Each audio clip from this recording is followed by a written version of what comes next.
छत्रपती संभाजीनगरमध्ये गेले काही दिवस सतत डिझेल आणि पेट्रोलची टंचाई आहे आणि त्यामुळे नागरिकांना तासनतास रांगेमध्ये इंधनासाठी थांबावं लागतंय।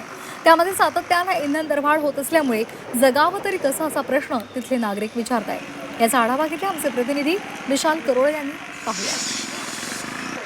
छत्रपती संभाजीनगरसह मराठवाड्यात भीषण इंधन टंचाई झालेली आहे, त्यामुळे बघावं तिथं सध्या फक्त पेट्रोल डिझेल भरण्यासाठी रांगा लागल्याचं चित्र मराठवाड्यात पाहायला मिळतंय।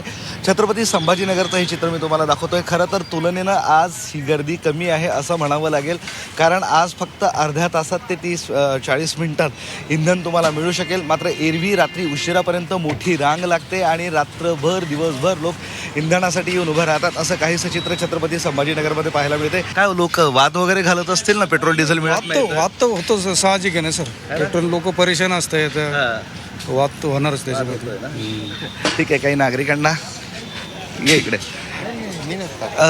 मेरे को एक बता, फिर से पेट्रोल डीजल के रेट बढ़ गए, पुन्हा भाव वाढले। हो हो एक तर पेट्रोल डिझेल मिळत नाहीये, बरोबर ना? हो, त्रास होतो का? त्रास हो राहिला ना भरपूर। ड्युटीला जायला परेशान होते, त्रास होतोय। असं आहे की जर ड्युटीला समजा 9:30ला जायचंय तर पेट्रोल पंपसाठी 9 वाजताच रांगेत उभा राहावं लागतो। नंबर कधी येईन काय येईन, आणि एक तर आम्ही बँकेवाले असल्यामुळे आम्हाला लांब फिरावं लागतं, कुठं भेटतो कुठं नाही भेटत।